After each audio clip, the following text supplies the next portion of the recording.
Good day, it's JJ MMA.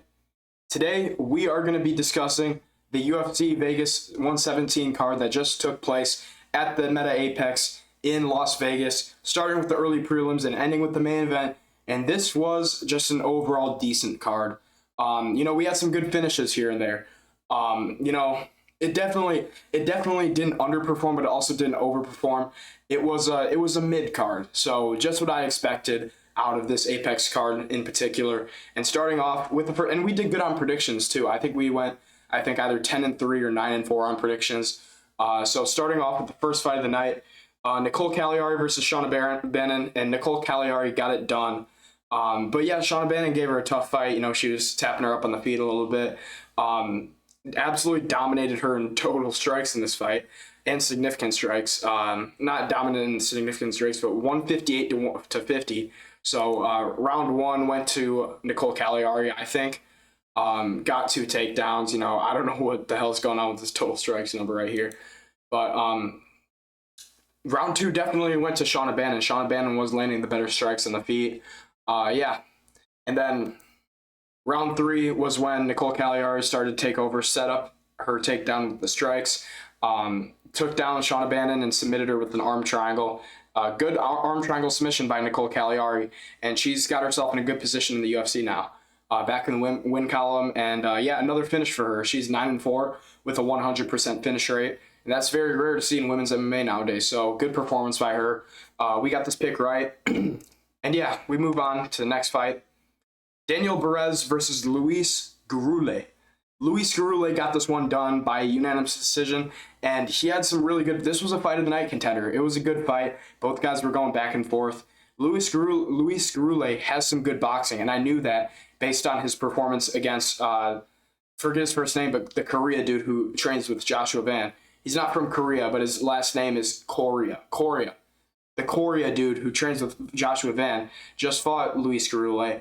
And Luis Gurule was putting up a decent fight in that fight. He was able to stay in Korea with some strikes at some times.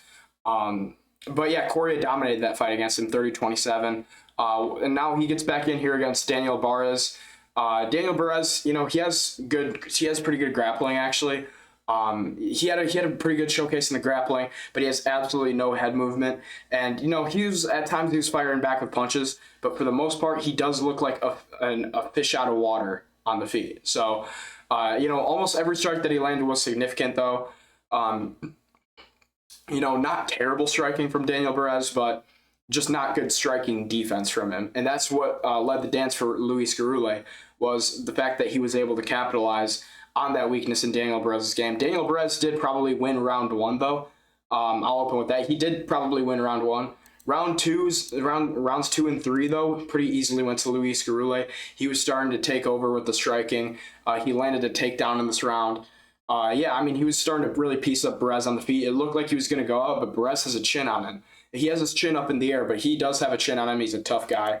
Round 3 was when, this started turning into brawl, 73-51 on significant strikes. This was a good fight, and both guys were landing high output, but Luis Gurule led the dance, and he won the fight by a unanimous decision. We predicted this one right. Luis Gurule, he gets it done. We move on to the next fight. Ardelean versus Viana, the first ever, I forget the name of it. Capsule lock. Yeah, it's capsule lock. Yeah, capsule lock submission. The first ever capsule lock submission in UFC history. And a good performance by Ardelean. Ardelean, yeah, I think that's how you say it. Really good striking in the first round. She stung Viana in the head and the eye with some, I think it was a 2 down the middle. And Viana tried to act like it was an eye poke. And the fight was stopped momentarily, and she started leaking from her eye. And it was determined that it was a punch, so the fight kept going. And Ardelean, she upped the tempo, and then she started kind of blitzing her with some strikes. Viana, she's beautiful, but I don't know if she's cut out for MMA. She's lost, I think, like 6 in a row now or something like that. So I know she was ranked at one point, but Ardelean, she's pretty good. But Viana was like keeping her on the ground in this it was like a mounted body triangle. So it was really interesting because Ardelean was on top of Polyana Viana, and Polyana Viana was holding on to her with a body triangle, even though, you know, she wasn't on her back or anything. And Alice Ardelean put pressure on the knee of Polyana Viana and was able, in round 2, was able to get a capsule lock submission. And I thought it was just an injury or something, or maybe just like a get me out of here or something like that. But it were a tap to discomfort. But no, it was a real submission that Alice Ardelean pulled off. And yeah, it was a really interesting submission. So I've never seen it before, and Alice Ardelean said that she saw it on Instagram, and then she decided to try it out. And after the fight, she was like, I mean, I don't know why you would have a body triangle on your opponent when you're on the bottom. So yeah, I mean, it was interesting, and she called it out, and I'm sure that was what everybody was thinking if they were actually paying attention to this fight. But yeah, Alice Ardelean gets it done by submission. We got this one right again. We move on to the next one. Cody Brundage versus Andre Petroski. Now, this was an absolute snipe of a pick by your boy here. I predict these things. They call me Mystic JJ MMA because I predict these things. And I predicted the Cody Brundage Masterclass to happen. I predicted that it was going to happen today, and it happened. And Cody Brundage, you know, he was mixing in the striking early. Like round 1, I think round 1 went to Andre Petroski. Don't get me wrong. Andre Petroski, he landed the bigger shots, had the better output. Cody Brundage had his chin up in the air at the start, which scared me. But then round 2, he put this nasty left, I think it was a left hook on Andre Petroski, and it dropped him. Andre Petroski doesn't have a good chin. I mentioned that in my predictions video. And yeah, Andre Petroski went down from it, and then Cody Brundage on the top with these nasty ground and pound shots. I'm pretty sure he cut Andre Petroski bad with some ground and pound shots, good elbows on the top, and then he was able to get the finish on Andre Petroski after the ref. I think the ref took years off of Petroski's life because it was a very late stoppage. That needs to be mentioned because Cody Brundage was just teeing off on Andre Petroski, and Andre Petroski was just like shelling up like that. And you know, he wasn't defending himself, and the ref didn't stop it. Ref wasn't Herb Dean. Herb Dean was actually in Los Angeles for the MVP card. We'll briefly mention that in this video as well. But yeah, I mean, Cody Brundage gets this one done with a nasty TKO win, and I predicted this one. I predict these things. I predicted the Cody Brundage Masterclass, and Cody Brundage keeps his job. He's a company man. He fights like 50 times a year, and he gets the win. He gets the win, and Andre Petroski's chinny. I knew this was a good stylistic matchup for Cody Brundage. And yeah, we move on to the next one. Ketlen Vieira versus Jacqueline Cavalcanti. We got this one wrong. This is the first wrong pick on the card for us. And yeah, I mean, Jacqueline Cavalcanti, you could argue that round 1 went to her because she had the better striking output. Yeah, I mean, she was putting the striking on Ketlen Vieira, but Ketlen Vieira also had moments in the striking as well. Cavalcanti, she's a good kickboxer. I thought that the main factor in this fight would be her takedown defense.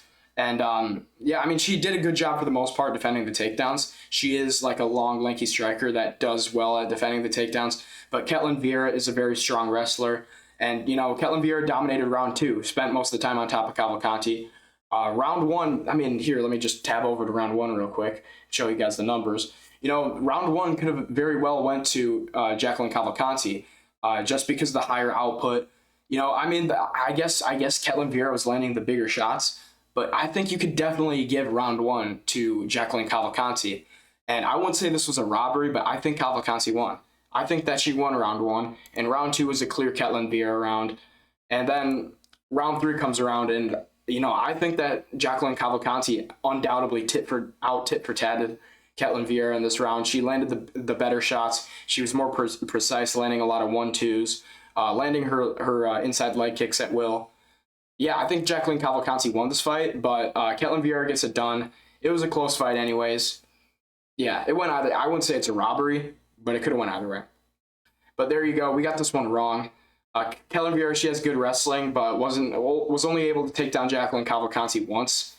So, you know, that needs to be mentioned as well. But yeah, Ketlen Vieira gets it done, I guess. Should have went to Jacqueline Cavalcanti, though. We move on to the next prelim. And yeah, this was the second to featured prelim of the night. Tommy Gantt versus Artur Minev. And Artur Minev, you know, I think he deserves another chance in the UFC because like Tommy Gantt. Oh, this needs to be mentioned. This cunt right here is so boring. This is a boring cunt right here. And I will give, you know, I'm gonna put a, that's it. I'm gonna put a bounty on Tommy Gantt's head. And somebody in my live chat also said this, but I'm putting a bounty on Tommy Gantt's head. $100 to the first person that slimes out Tommy Gantt. And you got to do it in round 1 too. $100 to the first guy who slimes out Tommy Gantt in round 1. If you do it, I will give you $100. It's an oath. It's an oath. It's an oath. I will give whoever slimes out Tommy Gantt in round 1 is getting $100 from me, from your boy JJ MMA. Yeah, I mean, Tommy Gantt, you know, he's a boring cunt, and he was like immediately once the fight started, he's trying to be Khamzat Chimaev, and he gets in on a takedown on Artur Minev and puts him against the fence, takes him down. Artur Minev gets back up. Artur Minev had good hips, and he was getting back up in this fight. He was, and this is a short notice opponent. This guy was a short notice opponent right here for Tommy Gantt, and he was doing a good job getting back up from Tommy Gantt's takedowns. You know, I'll say a positive thing about him. He is a very good wrestler. He's a very good wrestler. You know, he sticks on you like glue. Artur Minev, you know, he's not an amateur as well. You know, this guy, he trains with Yaroslav Amosov. But yeah, I mean, he started to break and give up in round 2 when he just realized, okay, Tommy Gantt's going to be taking me down the whole time. He was winning the exchanges on the feet, though, with Tommy Gantt. Like, they had one exchange on the feet, and I thought Tommy Gantt could have went out. And DC was glazing him on commentary, by the way, because, you know, I think this is one of the guys that DC trains. So, I mean, I guess it's fine for DC to be glazing him then. But, you know, DC likes to glaze these type of boring cunts as well. So, you know, Tommy Gantt, you know, he's super boring, dominated round 1 and then was dominating round 2 as well. You know, even though the actual, like, exchanges that they had were dominated by Artur Minev. And then, you know, round 2, Tommy Gantt starts to really take him down and hold him there, which he wasn't doing in round 1. He was just holding Artur Minev against the fence. But then in round 2, you know, he started to actually take down Artur Minev and keep him there. And that's when he started landing some ground and pound shots on Artur Minev's back. And he had the back position, and he was teeing off from there. And Artur Minev was just kind of laying flat on his stomach and accepting the position. And ref stepped in and stopped it. Good stoppage. Yeah, Tommy Gantt's a boring cunt. $100 to the first person that slimes out Tommy Gantt in round 1. Has to be in round 1. So there you go. Tommy Gantt's a boring, stupid cunt. And yeah, we move on to the feature prelim of Tuco Tokkos versus Ivan Erslan. This was a painful one to watch as a Tuco Tokkos enjoyer. And, you know, Tuco Tokkos, he's very geriatric on the feet with the striking. Ivan Erslan was having moments in round 1, but then it looked like it was going to be a dogfight, because then at the end of round 1, Tuco Tokkos started teeing off, and it looked like he was going to put away Ivan Erslan. And it looked like he had Ivan Erslan pretty badly wobbled, actually. But here, I'll go to the numbers for round 1. Yeah, it looked like he was getting, and he has more significant strikes in round 1 as well. He was getting the better of Ivan Erslan, and I think round 1 honestly probably could have went to Tuco Tokkos if it went to a deciding decision. I think round 1 went to Tuco Tokkos, and yeah, I mean, he started to really put it on Ivan Erslan, and he had more volume too at the end of round 1, and yeah, Ivan Erslan was kind of saved by the bell in a way as well.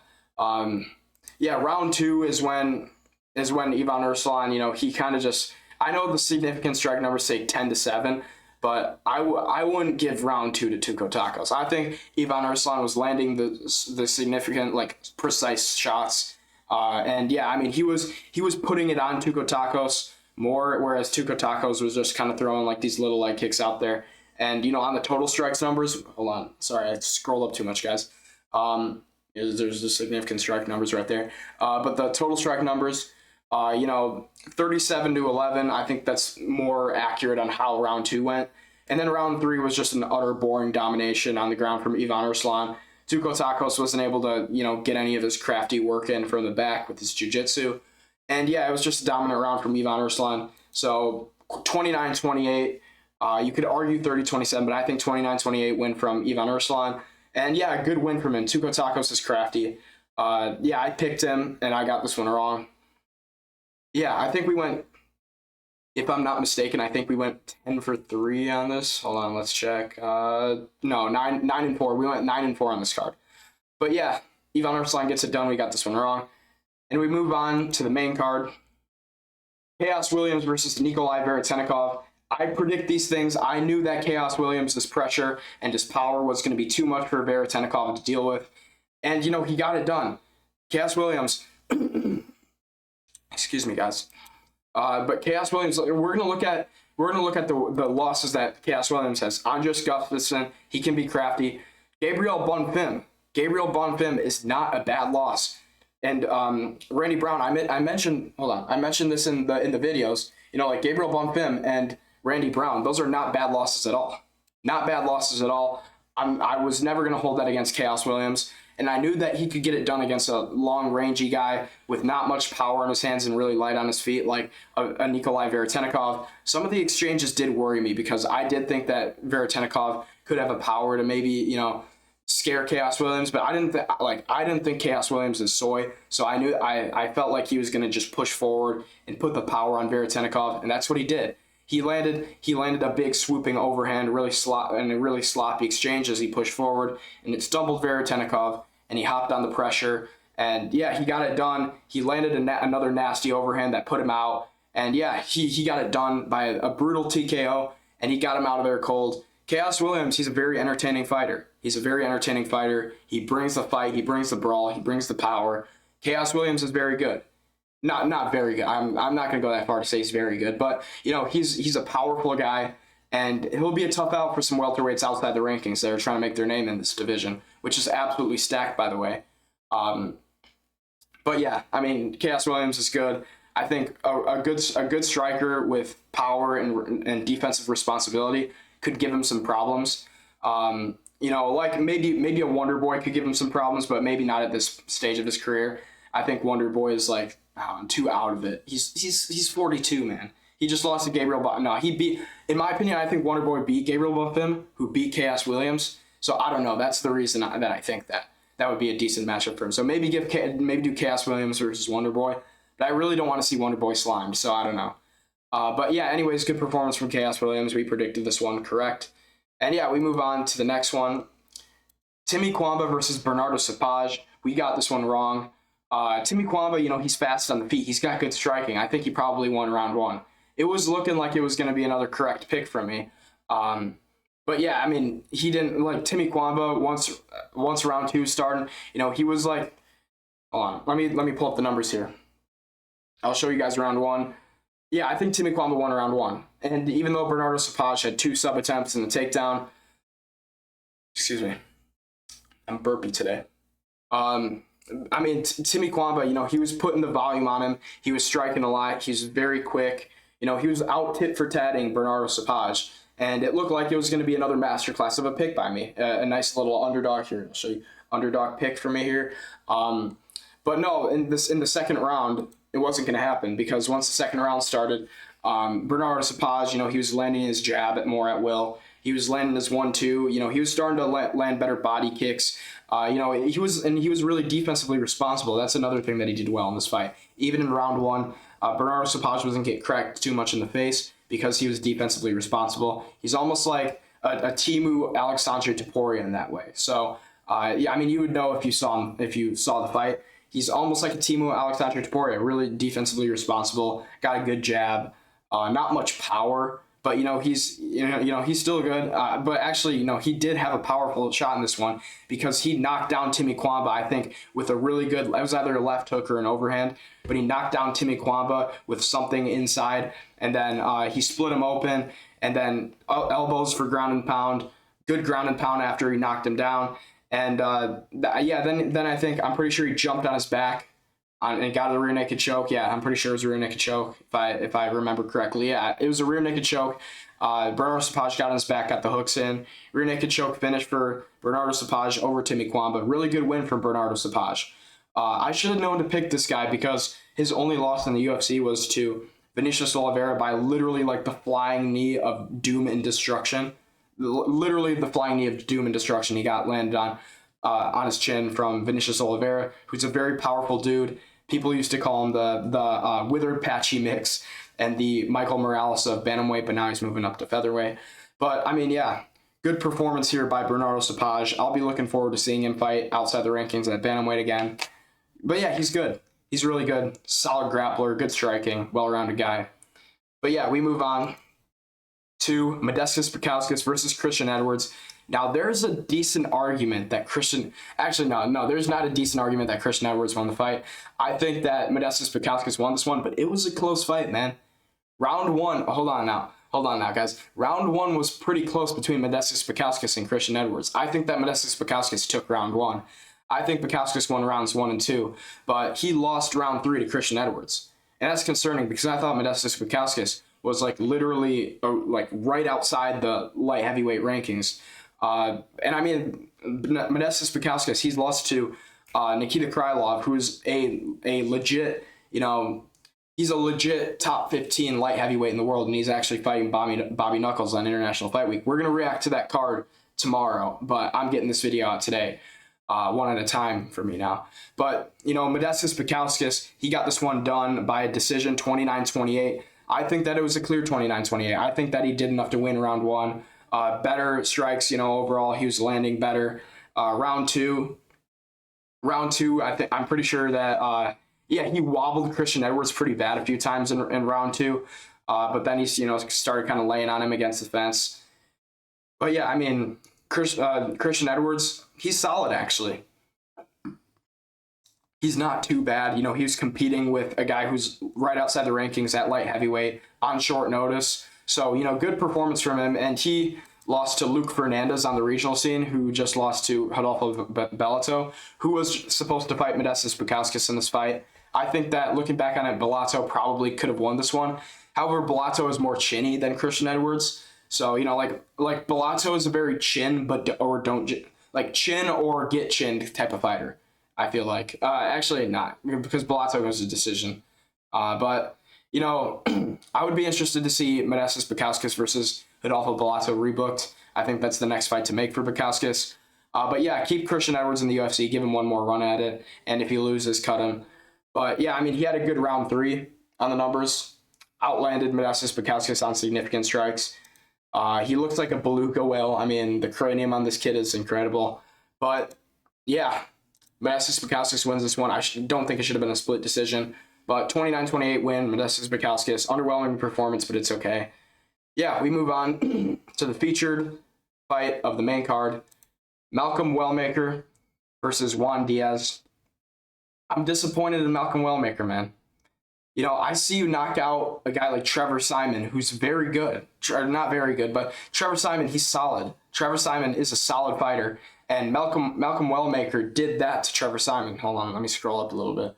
Malcolm Wellmaker did that to Trevor Simon. He just absolutely starched him out cold, and I was like, wow, this dude's a prospect. And he did the same thing to Chris Matinho, who's, don't get me wrong, not as good, and marches forward with his hands low. So, you kind of expect him to slump Chris Matinho. And, I mean, what you could take away from that is like, oh, O'Malley couldn't do it. But, the thing about Juan Diaz is who Juan Diaz fought on the Contender Series wasn't nearly as impressive as who Malcolm Wellmaker has fought in his career and, on the Contender Series. The guy that Juan Diaz was fighting, he was solid. But he was, this Korean guy, and he had some wins on the regional scene. But he was 14-5 before he fought Juan Diaz, so kind of a yucky record. And not going against the best competition over on the Asian regional scene as well. And Juan Diaz, he knocked him out with a nasty spinning back elbow, super loud. Connected super well. But in this fight, he kind of showed levels against Malcolm Wellmaker.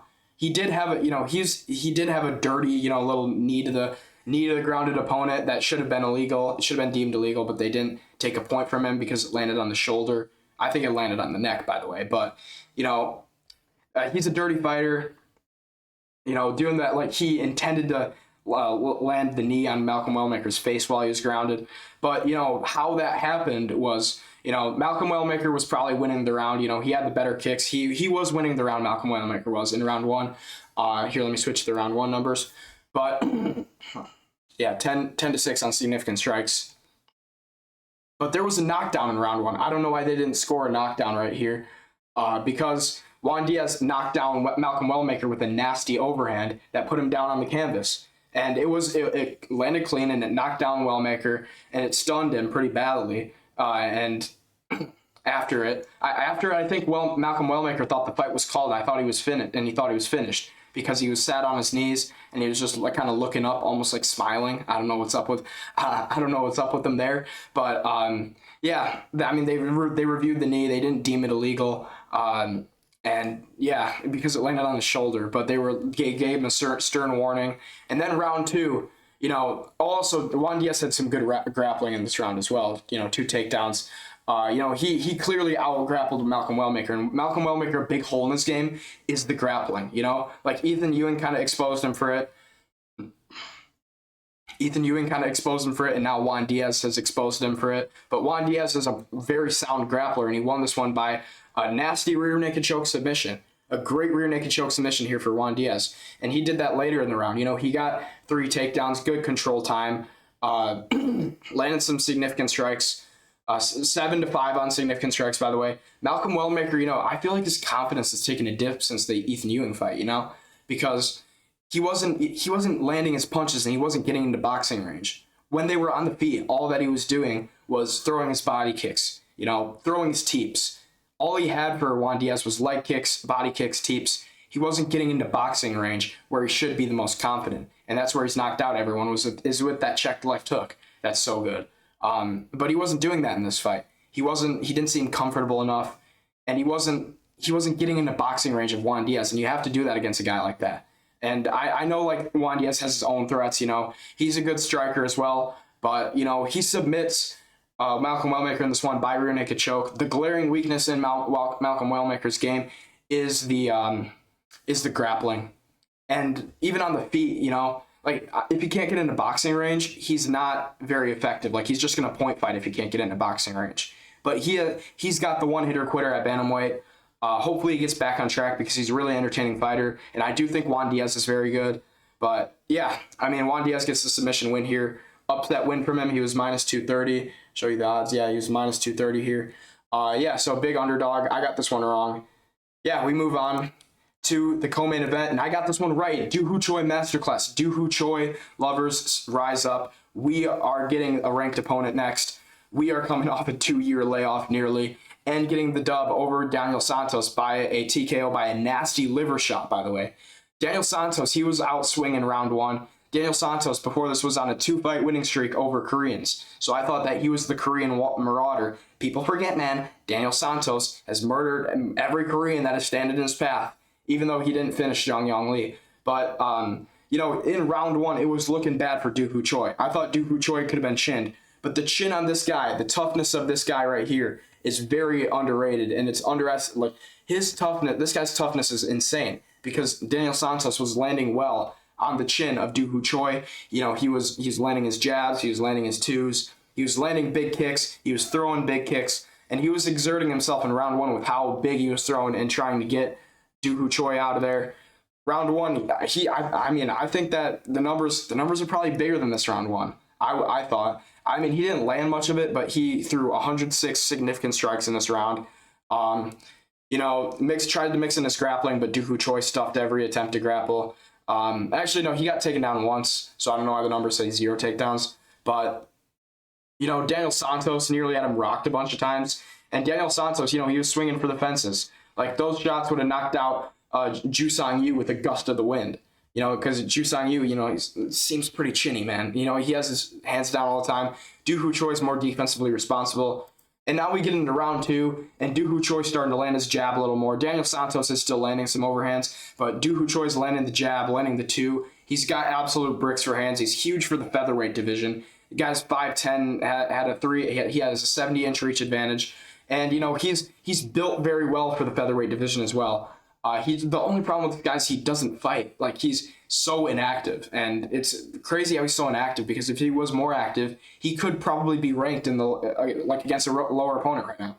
I say if you give Doo Ho Choi David Onama, and if you make him turn around quick, this guy needs to get back in there, man. He needs to get back in there and keep fighting, and he'll get a ranked opponent. Like he should fight probably David Onama or Patricio Pitbull or something like that, because those would both be interesting stylistic matchups for him. I'd say Patricio Pitbull. You know, because I feel like Choi can stuff the grappling, he can stuff the takedowns, and he'd easily be able to outbox Patricio Pitbull on the feet. Yeah, I mean, he is getting up there in age as well. I think he's 35. Taking some damage in his career. He's had some absolute wars. His fight with Cub Swanson's in the Hall of Fame. But anyways, getting back to the fight, he's landing his jab at will. And then, you know, it was almost like he rocked Daniel Santos with an overhand that landed on the guard. And then he started teeing off against the fence a little bit. And Daniel Santos tried to fire back. But then Choi, against the fence, dug a nasty left hook into the liver of Daniel Santos. And then an overhand to finish it. But the overhand wasn't what finished it. Daniel Santos dropped immediately after the liver shot from Choi. And Daniel Santos drops the canvas, and the fight's over. He doesn't fight back. He says, stop the fight. I'm pretty sure he audibly said that. And yeah, Choi gets this one done. Daniel Santos is screaming on the canvas because of the insane body shot that Choi landed on him. Oh my goodness.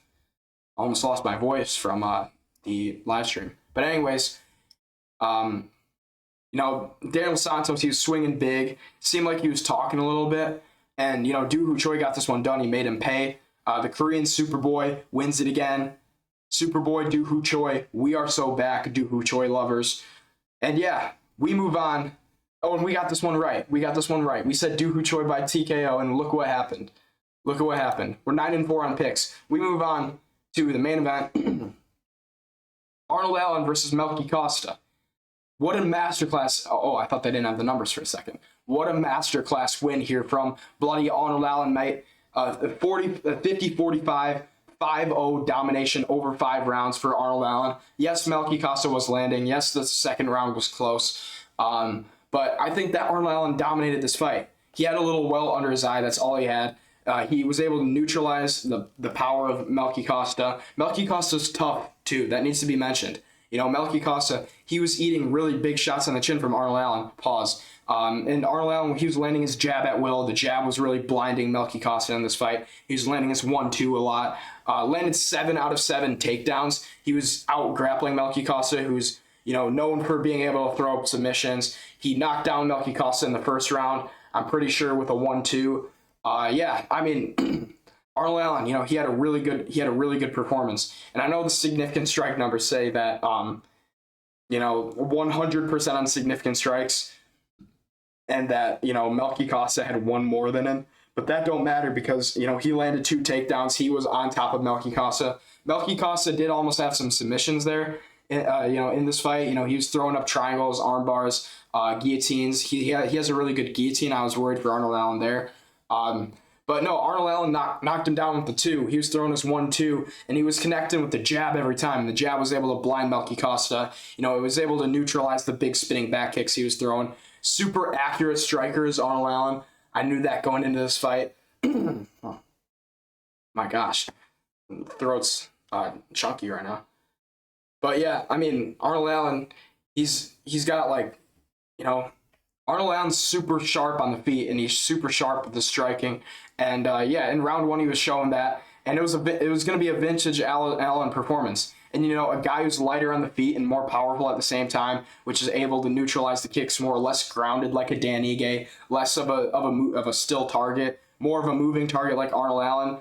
You know, it's going to be a problem for Melky Costa. And another thing that this goes to show is, man, how powerful is Steve Garcia for knocking out Melky Costa. You know, I know that was Melky Costa 3 years ago, so maybe a little more chinny, a little more weak. But, man, Steve Garcia's got some power because he was able to put this guy out. So, yeah, going into round 2, I think that Melky Costa probably won this round. Or not, I don't know, man. I don't know. This was an even round. You could give this round to Melky Costa. But, you know, Arnold Allen was landing. He wasn't landing the bigger shots, but he was landing some pretty precise shots. You know, he was landing the jab at will, 61% on significant strikes here, 23-26. But yeah, I mean, these guys, they were both landing in this round. Melky Costa probably landed the bigger shots. You know, he was starting to land his 2 out, starting to get worried for Arnold Allen. He was landing his body kicks, his leg kicks. Arnold Allen was kind of checking most of them, but, you know, he was kind of reacting to some of the calf kicks a little bit, it seemed like. But yeah, pretty good round from Melky Costa round 2. I thought there was going to be a chance that we see Melky Costa turn the tide. But round 3 is when Arnold Allen hops back on the gas. The lad landed 32-30, pumping the bloody jab. He was literally pumping the bloody jab. He was neutralizing Melky Costa's big spinning back kicks to the body with the jab. Melky Costa was missing to the side. He developed some swelling on Melky Costa's face. And he was landing his jab at will, landing a 1-2, the leg kicks. Arnold Allen, he was just sticking his basics and out tit for tatting Melky Costa. And Melky Costa wasn't able to respond with anything big. And Melky Costa's a finisher, man. He either finishes you or he loses. And whether that's by finish or by decision, he's going to lose if he don't finish you. That's how Melky Costa is. He's either gonna throw up his guillotine, which is really good, and submit you, or he's gonna knock you out with something big, with a big highlight reel KO, or he's gonna lose. And he lost tonight, and he lost to a guy who's a lot better, a lot more experienced, and that's Arnold Allen. And then in round 4, Arnold Allen separates it a little more. Melky Costa was still in his 1-2s. He was still in the strikes. Even on significant strikes, a lot of these fights, or a lot of these rounds on the numbers are close on significant strikes. However, that don't tell the full story. This is why you got to watch the fights. You can't just look at the stats. Arnold Allen gets the takedown. On the feet, Arnold Allen was popping him with the jab. He did that every single round. He was blinding Melky Costa with the jab. And, he was moving back and forth. He's pivoting around him, using almost like this English-style boxing incorporated in the MMA, with an MMA stance. And Arnold Allen did a really good job neutralizing Melky Costa's power once again in round 4. At the end of round 4, I did start to get a little worried for Arnold Allen, though, because Melky Costa was landing his 1-2. He was landing his weapons. He's landing with his weapons. So I was starting to get a little scared for Arnold Allen, especially since it was later in the fight. And Arnold Allen was getting touched up on the chin, but Arnold Allen has a crazy chin. Arnold Allen does have a very good chin that needs to be mentioned. Round 5, this was probably the second most dominant round for Arnold Allen besides round 3. Round 1 wasn't dominant, but he dropped Melky Costa, so that's a clear round for Arnold Allen. The output before that was close, so dropping him gives him a major advantage in the round. But anyways, round 5. He was landing his jab, he's landing his 1-2, he landed a 1-2-3 on Melky Costa, and, Melky Costa wasn't reacting much after the earlier rounds to the shots that Arnold Allen was landing on him. He's tough. Melky Costa, he has a chin. Just how good is the power of Steve Garcia? That's another thing that needs to be mentioned. But Arnold Allen was completely out-wrestling a tired Melky Costa in the 5th round, hooking the leg, getting some good inside trips. Good sweeps from Arnold Allen, got a single leg, I'm pretty sure, and swept his leg easily, got his leg up high and swept him. Good wrestling this round from Arnold Allen, that needs to be mentioned.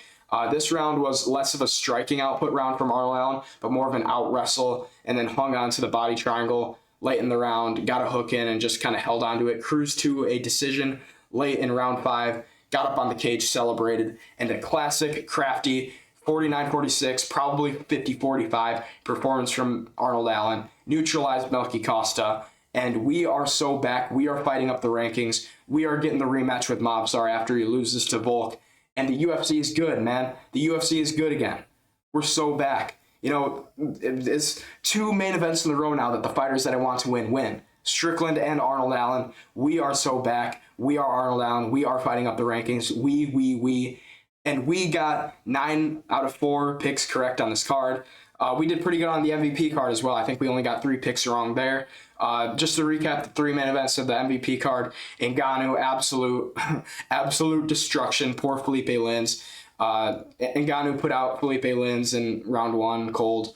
And then, Nate Diaz versus Mike Perry. And old Nate Diaz got cut open and kind of destroyed by Mike Perry in round 2. Really sad to watch.